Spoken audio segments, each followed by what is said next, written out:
அவர்களே என்று பதிவு செய்து வாய்ப்புக்கு நன்றி விடுகிறேன். நன்றி. Thank you sir. Shri Kartikeya Sharma. Shri Kartikeya Sharma. And after this. After Kartikeya Sharma. Thank you, Chairman, sir.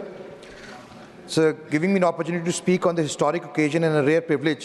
Today, when we celebrate 75 years of the Indian Constitution, we commemorate not just a legal document, but the very spirit of India, our hopes, dreams, and aspirations. Our Constitution is a living testimony of the vision of our forefathers and sacrifice of our people, the resilience of our democracy. Sir, it has weathered many challenges, including deliberate attempts to undermine its foundation, yet stood firm as the bedrock of justice, liberty, equality, and fraternity. Sir, Dr. Ambedkar emphasized that the Constitution must reflect the needs of the people and evolve with time. Political democracy cannot last unless there lies at the base of it social democracy. What does social democracy mean? It means a way of life which recognizes liberty, equality, fraternity as the principles of life. Sir, Dr. Ambedkar warned the Assembly on 26 January 1950. He said, "We are going to enter a life of contradictions. In politics, we will have equality, but in our social and economic life, we will have inequality.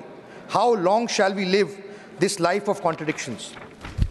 Sir, today, sir, when we stand, I, as an independent member, want to appeal to the government and the opposition that we should take this opportunity and must compliment and congratulate our forefathers for having envisaged such a beautiful constitution which has seen it through in the last journey along its way in the last 75 years.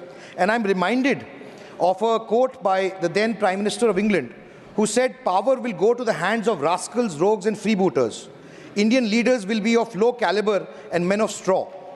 So today, when we have completed 75 years and our economy has become the 5th largest economy, on the way to becoming the 3rd largest economy in the world, it is a befitting reply to those who thought that the Constitution will not befit Indians as a country and our caliber was undermined.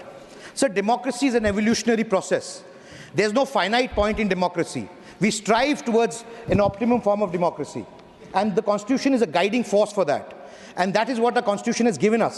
It has guided us through the tough times, through the times where it has been put to test, in the challenging times from 1975 to 77, under the Congress government which curtailed freedoms, suspended fundamental rights, and misused constitutional provisions.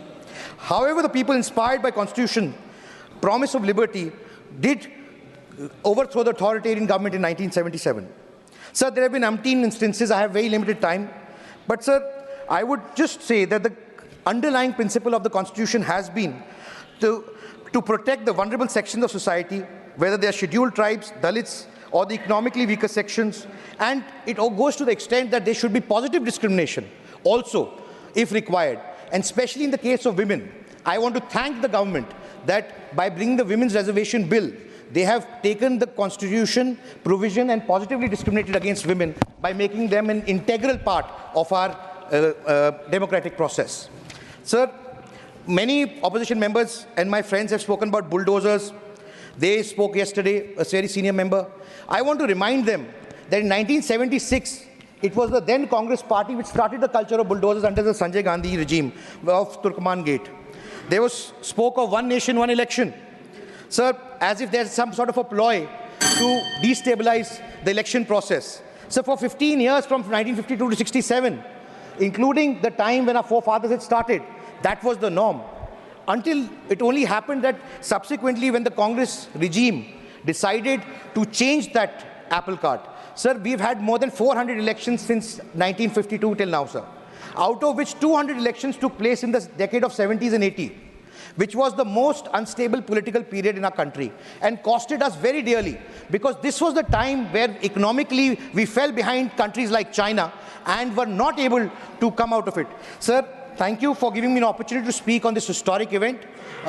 I wish that we in unison can appreciate the Constitution and celebrate it. Thank you very much. Honorable Home Minister.